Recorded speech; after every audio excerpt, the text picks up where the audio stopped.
हिंदी फिल्मों में यूसुफ खान उर्फ दिलीप कुमार ना भूतों ना भविष्य के कथन को चरितार्थ करने वाले एकमात्र अभिनेता हैं। अपने समकालीन अभिनेताओं के अलावा वर्तमान में भी प्रत्येक उदीयमान अभिनेता के लिए दिलीप कुमार को हिंदी फिल्मों में अभिनय का समग्र इतिहास माना जाता है। साल 2021 में 98 साल की उम्र में उनका देहांत हुआ। 22 साल की उम्र में पहली बार हीरो बने और अब तक उन्होंने सिर्फ 65 फिल्मों में अभिनय किया है। सबसे खास बात यह है कि इन 65 फिल्मों में मोहम्मद यूसुफ खान ने सिर्फ एक बार मुस्लिम प्रिंस सलीम का किरदार निभाया है, वो भी एक फैंटेसी स्टोरी मुगल ए आजम में। बाकी किसी किरदार में दिलीप कुमार ने कभी गीत तो कभी भजन गाते वक्त ये एहसास नहीं होने दिया कि वो एक मुस्लिम अभिनेता हैं। एक मज़े की बात है, 1960 में उनकी फिल्म आई थी कोहिनूर। निर्देशक थे मुस्लिम एसयू सनी। साथी अदाकारा थी मीना कुमारी जिनका नाम था मेहजिबिन, वो भी मुस्लिम थी। संगीतकार थे नौशाद साहब।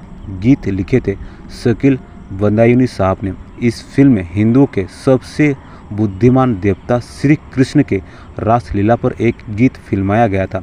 मधुबन में राधिका नाचे रे राग हमीर पर आधारित इस गीत को गाया था मोहम्मद रफ़ी और उस्ताद नियाज अहमद खान साहब ने। हिंदी फिल्म के गीतों के आशिक इस गीत को कितनी भी बार किसी भी नज़रिए से देखें, कोई इस गीत में एक गैर हिंदू भावना ढूंढ के नहीं ला सकता। इस गीत में एक जगह दिलीप कुमार साहब को सितार बजाना था, सिर्फ वो ऑथेंटिक नज़र आए इसके लिए उन्होंने सितार के उस्ताद हलीम जाफर से 6 महीनों तक सितार बजाने की विधिवत शिक्षा ग्रहण की थी, ताकि जब सितार बजाने का दृश्य उन पर फिल्माया जाए तो बाकी अदाकारों की तरह नकली ना नजर आए। हिंदी फिल्मों में मेथड एक्टिंग की सही छात्र और उस्ताद थे दिलीप कुमार साहब। मुगल ए आजम का फेमस सीन जिसमें वो सफ़ेद फंक से मधुबाला के गालों को सहलाते हुए नजर आते हैं, फिल्मों के इतिहास में उसे सबसे रोमांटिक सीन्स की श्रेणी में रखा जाता है। कितने लोग ही जानते हैं कि जब वो ये सीन कर रहे थे तो 9 साल तक उनकी मोहब्बत रही मधुबाला से उनका रिश्ता टूट चुका था और इस सीन को फिल्माते समय तो ये आलम था कि दोनों के बीच कोई बातचीत तक नहीं होती थी। दिलीप साहब ने कई बार ये स्वीकार किया था कि वो अशोक कुमार की फिल्म इसीलिए देखते थे कि अभिनय करना यानी अभिनय ना करना है कि बात अशोक कुमार से बेहतर किसी अभिनेता को समझ ही नहीं आई। और यही बात खुद अशोक कुमार ने दिलीप कुमार के कैरियर के शुरुआती दौर में उन्हें कही थी। बात घर कर गई और फिर दिलीप कुमार ने कभी अभिनय नहीं किया। सहजता से किरदार को आत्मसात करने की क्षमता और फिर उसे किरदार को पर्दे पर जिंदा कर पाने की ताकत अभिनय है, नाटकीयता अभिनय नहीं है।